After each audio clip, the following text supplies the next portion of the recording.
if you look at international football, for Germany, the spine is Bayern. Yeah. For Spain, the spine has been Barcelona. Yeah. For South Africa, our spine was Sundowns last season. Yeah. And maybe this season it's a shift towards Orlando Pirates. Yeah. So it's all about taking a core that works and building around it. Yeah.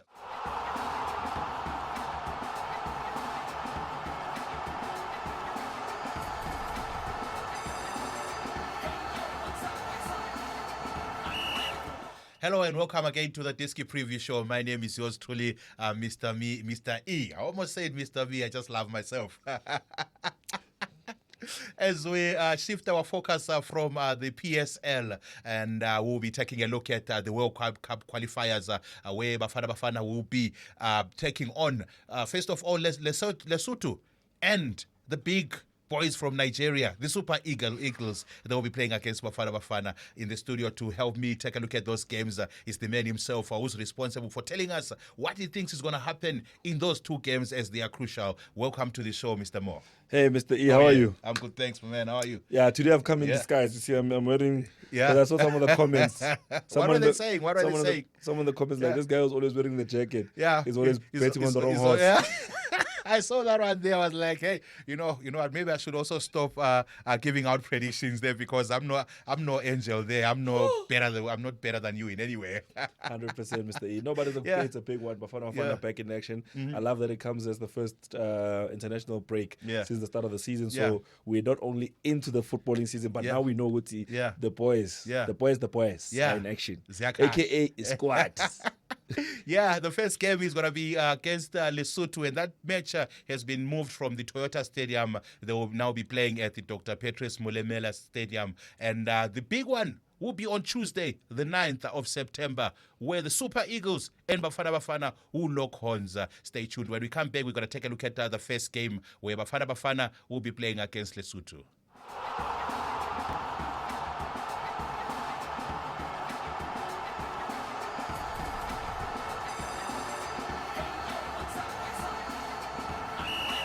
We are still watching the Diski Preview Show as we take a look at the two big games in Group C. The first one, Lesotho being the home side and playing in Mzansi. They'll be playing against Bafana, and its stake is 3 points. And to represent Africa at the FIFA World Cup. That is next year. I almost say the FIFA Club World Cup. Yeah, no, I think the 2025 will be known as the year of the FIFA Club World Cup for that reason, because every time I've tried to say World Cup on air, I've always said club before World. So, no, Mr. E, you're not the only one. It is the CAF FIFA World Cup Qualifiers. Well, certainly. Now let's look at Lesotho. They'll be facing Bafana, who are currently sitting at position number one in Group C. But the big question that I want to ask you, the issue of Futebo Mogoena being used where he wasn't eligible to be used. Mr. I don't want to talk much about that one because it's still an ongoing saga, right? Yeah. So I think that one will be no comments for now. Okay, so we're going to pack it there. Yeah, park it there. We'll come back to it. Okay, the big boys now will be facing Lesotho, and most definitely they all want to pick up the 3 points, because we know Lesotho is not. Yes, they're not a pushover, but they will also want to prove a point when they play against Bafana. 100%, Mr. This journey has been quite long. I think I think it was match day 2 when South Africa went to Rwanda and they played on that very green turf. Yeah. And they came back with a loss. And we all like, here we go again. We won't qualify for the World Cup. But first of all, we have to give Hugo Bros credit. South Africa has stability now. In terms of what we can expect from our national team. If you look at the squad that he announced in terms of the players that are on there, it's names that we expect to see there. Ronan Williams, Ricardo Goss, and of course Sipho Chaine, who's also there in terms of the goalkeeping department. That's basically the difficult question to answer, because I think, honestly speaking, based on current form, it has to be one man and one man only. That's a very big headache for Bruce, I can tell you. Yeah, no, but on current form, I think if he's going on current form, Sipho Chaine has to start. I mean, after all those awards. I can tell you, Amasandawana will tell you, nah, it should be Ronan Williams. We know that we know what happened in the when they lost to Orlando Pirates through a penalty shootout, but still, I think he still has it. But Mr. I'll tell you one thing about Ronan Williams that I believe is going on with him. He's lost the form we saw from him. Under the guidance of Rulani Mukwena. Yeah. That's number one. Number two, I think at this point he's fatigued. Yeah. From playing in the PSL, CAF Champions League, jumping straight into the World Cup, and then coming back to the league again. Yeah. Now you expect him to play for Bafana once again. So now that you don't know what goalkeeper you're gonna get. You're not gonna get Rolani's Ronan Williams, in my opinion. Well, I think the safe thing would be to take Super China and put him in that position. Last time when we're here in the studio, we're trying to find out who's the number 2 in the goalkeeping department for Mamelodi Sundowns, and we had to scratch our heads. And we've never seen him there. I mean, it's only a couple of goals. I mean, games whereby we've seen him there, but most of the time it's Ronan Williams, and true to that, the fatigue should be or could have crept in by now. I mean, I've watched him over the last few matches for Sundowns, and he hasn't been the same. Ronan Williams. I remember under Ronnie Williams. Yeah, Rolani Williams. Under Rolani, we saw a very confident goalkeeper. We saw a goalkeeper commanded boxes. We saw aggression from him. Yeah, and I'm not seeing that anymore. You know, he's got a little bit mute for me when you watch him on the TV screen. But in all fairness, I think maybe you know when you have someone who's cheering you on from the sides, he always gets the best out of you. When it comes to the defense, Mr. E, I think it's going to be a headache in that one because a couple of names in there that we were happy to see. For me, Obrim Diba was obviously one of the names I was happy to see. Yeah. But that boy from TS Galaxy. Yeah. Ndamani. Yeah. Yeah. So look, the squad overall is a but quick question. Yeah. Sydney Mobi. How does he find his way to the Bafana squad? Mr. E, have you not seen Siwelele's performances lately? Well, I've seen it. I've followed Mobi from Skukune and all the other things, but he's always there. I think he's one of the familiar faces that have always graced that Bafana jersey. Yeah, Mr. E, I mean, one thing you want in the defender is consistency more than anything else. One thing about that position in football is position in football where everyone expects you to be consistent. Everybody expects you to do what you always do. And it's I always say playing centre back is like playing striker, except you have to have a 90% success rate. Whereas a striker, you have to have a 10% success rate. Because you can miss 9 chances and score one and people will celebrate. But as a defender, you can have 9 crucial interventions. But if one goes wrong, everybody remembers you for it. So it's quite an extreme position in terms of what is expected of you from the pitch. So look at Hugo Bros when it comes to what he selects here. Usually, I've seen what he prefers to do is select 2 players from the same team that he can pair together in that defense. And then from there, he will experiment with players around them. Guys, but now, without Mdao, obviously, then now begs the question of who can come in his place.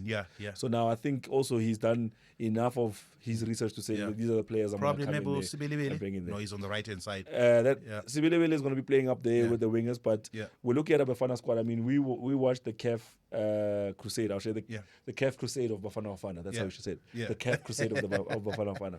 And I remember looking at the squad and it was like 70% Sundowns, 20% Pirates, 1% the rest of the league. Or let's say 0% the rest of the league, 1% international. Now you look at the squad that has been released by ISAFA to say these are the players that Hugo Bros has called up. We're seeing players who were supposed to come from Hanover, Germany. We're seeing players who came from Molde in Norway. We're seeing Ngezana coming all the way from Romania. We're seeing Portsmouth giving us a player, Luke Leroux. Obviously, Lyle Foster is going to be the one that everybody knows about from Burnley. And now Nkota recently moved to Saudi Arabia and is now being called up. So it's starting to look like an international squad. You understand? It's no longer. I think the victory we have to celebrate maybe 70 to 80% Mamelodi Sundowns. It's not, but this time around, I think one of the Pirates is dominating that Bafana squad with 100%. A couple of players. I can see it's Pirates.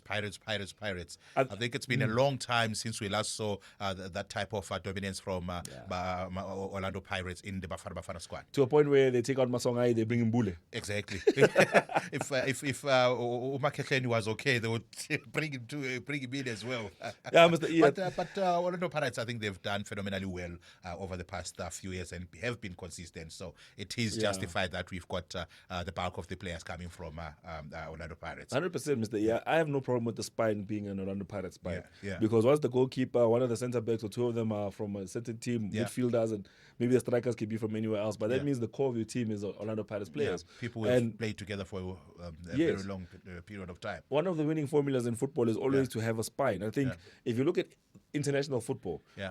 For Germany, their spine is Bayern. Yeah. For Spain, the spine has been Barcelona. Yeah. For South Africa, our spine was Sundowns last season. Yeah. And maybe this season it's a shift towards Orlando Pirates. Yeah. So it's all about taking a core that works and building around it. Yeah. Because if you take a core that's mixed and matched, then like we used to do back in the day of our finals, we like this goalkeeper, we like these centre backs. Yeah. Those players not necessarily going to get along. Yeah.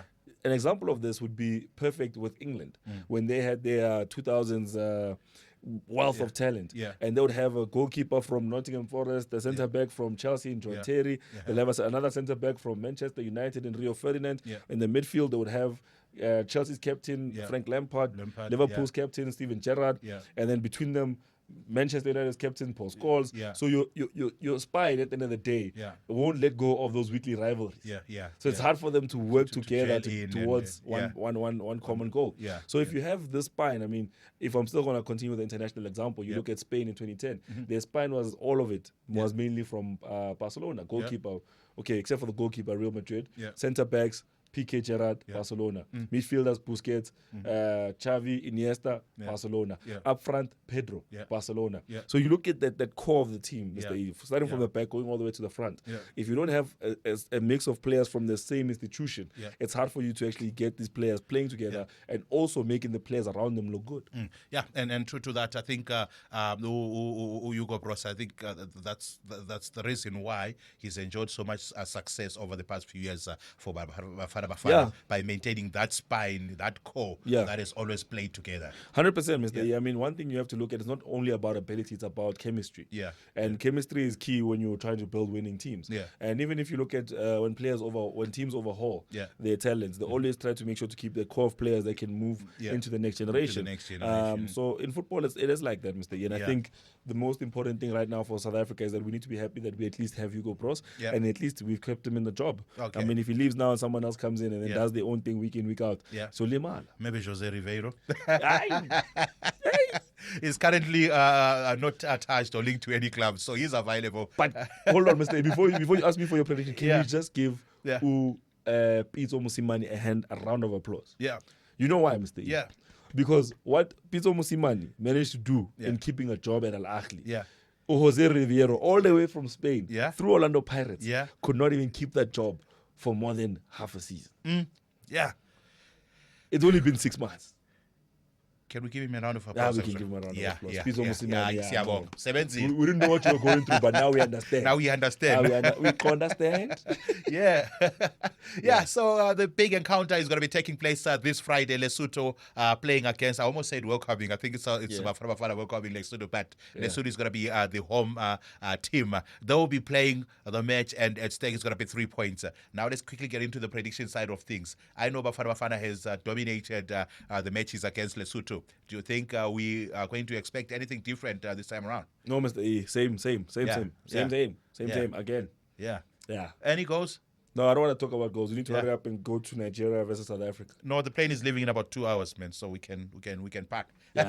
All right. But we mustn't miss our flight. Most certainly. We gotta check in an hour before. 100%. So, but in summary, I think it'll be a very. I don't want to go into the score, but I think South Africa will win it. Okay, most certainly. I think I'll also like to say Bafana is gonna win this one. What are your predictions on the game that's gonna take place on Friday when Lesotho play against Bafana? Remember, there's only 4 matches left in these qualifiers. This is the first of the 4, and Bafana definitely have to win this one and the next one that we're going to be talking about shortly after this break.